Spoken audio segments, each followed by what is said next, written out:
తాడేపల్లి దగ్గర జగన్ ఇంటికి వెళ్ళేటటువంటి దారిలో బ్యారికేడ్లు అయి ఉంటాయి. ఎందుకంటే ముఖ్యమంత్రి అంటే సెక్యూరిటీ పర్పస్ కిందన ఆపేస్తారు. ఇప్పుడు తను ఓటమి పాలైనటువంటి నేపథ్యంలో ఆ వెళ్ళేటటువంటి దారికి ఉన్నటువంటి అడ్డంకులు తీసివేశారు. అట్లాగే వెనక వైపు నుంచి వెళ్లకుండా చుట్టూ తిరిగి వెళ్ళేలా ఏర్పాటు చేశారు.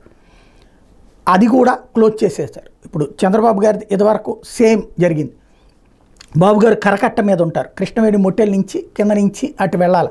ఓ చిన్న వంతెన ఉంటుంది, అది దాటాక కరకట్ట మీద నుంచి వెళ్ళాలి. చంద్రబాబు గారు సీఎంగా ఉన్నప్పుడు ఆ రూట్ మొత్తం బ్లాక్ చేసేవాళ్ళు.